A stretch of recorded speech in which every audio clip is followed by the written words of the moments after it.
Never Stop Learning, week 217. We're going to take a quick look at clipping masks in Adobe Illustrator CC 2015.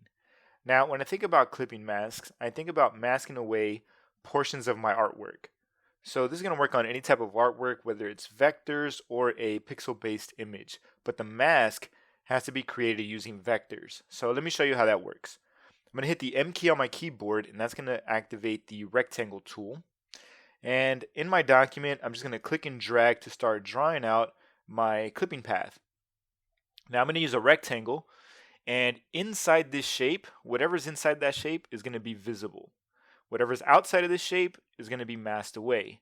So once I got this guy sized up exactly how I need it, I'm going to release the mouse, and so far I've just created a rectangle above my pixel-based image. So I'm going to hit the V key on my keyboard to activate the selection tool.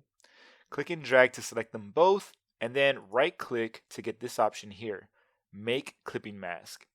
I could also hit Command 7 on my keyboard, but I'm going to choose Make Clipping Mask, and there you go. So now I've masked away all those additional pixels. They're not cropped, they're just masked away. And now it's just showing me I Heart Venice. So everything that was inside of that rectangle is now visible. The rectangle also lost its appearance. If you take a look over in the bottom left section, you notice that there's no fill, no stroke. All right, now over in the upper left section, it's showing us that we have a clip group targeted. So that means if I make a transformation to this, so let me just size this guy up, hold down Shift and Option, and then release, we've made a change to both the contents, which is the image, and the clipping path, which was that vector rectangle we drew on top of it. Together, they're a clip group. All right, so I'm going to undo that. Back over here in the top left section in the control panel, you're going to find Edit Contents. When I click on that, now we're just targeting the image that's inside of that clipping mask. So I'm going to bring this guy down. I'm just sizing it down and release. Now that it's a smaller image, notice more of it is fitting inside of that clipping path. So we're able to see more of that image now. I'm going to undo that. Back in the control panel in the left section, I'm going to switch back to Edit Clipping Path. Notice the bounding box changes. And now if I make a transformation to this, we're exposing more of that image because we're making a change to the size of the clipping path itself. I'm going to undo that. Now I'm going to deselect this so we can talk about workflow stuff. Now if I come back over here and target this clip group, notice in the control panel it's showing me that I'm in edit clipping path mode. So if I make a change to this, notice it's actually making a change to both. What we're doing is making a transformation to the clip group over in the upper left section. We have that clip group targeted. So how do we target these pieces individually? Well, there's a couple ways to work. Well, over here in the top, you can switch over to Edit Contents and then come back to Edit Clipping Path really quick. And now you have access to that clipping path.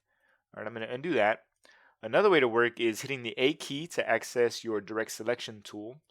And that's going to give you access to any of these anchor points. You could also target all of the anchor points and bring in those corners. Now I have them all rounded off. I'm going to undo that and show you guys another way to do it. All right, so with my selection tool, I'm going to double click on that clip group. That's going to bring us into this clip group isolation mode. And then here we could target these pieces individually. So if I were to click here, notice I'm targeting the image in the background. But if I come back over here, now I have access to that clipping path. I'm going to click outside of the object to deselect, and then double click on the artboard to get out of that clip group isolation mode. All right, so there you go. There's a couple different ways you could work. Use whichever one works best for you guys. All right, I'm going to switch over to this other document. Now, in the previous image, we were actually working with a pixel-based image. Right here, I've got vectors. So down here at the bottom, this is a compound shape.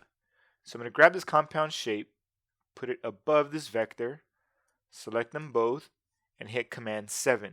The only reason I wanted to do that was just show you guys how it works with vectors. You could always go in there and make whatever edits you need to, just how I showed you. You could double click on these guys and target either the mask itself or the contents. Okay. Switching over to a different document. Now this is where you're going to get a lot of power out of these masks. All right, so here I have some live text, and I have this pixel-based image. I'm going to select them both, then hit Command 7 to turn that into a clipping mask or a clip group. All right.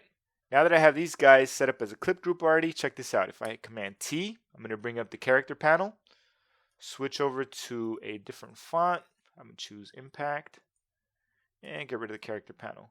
All right, so there you go. The power of using editable text is that you could always come back in here and make some really quick edits whenever you need to. And there you have it, folks. That's a quick look at using clipping masks in Adobe Illustrator CC 2015.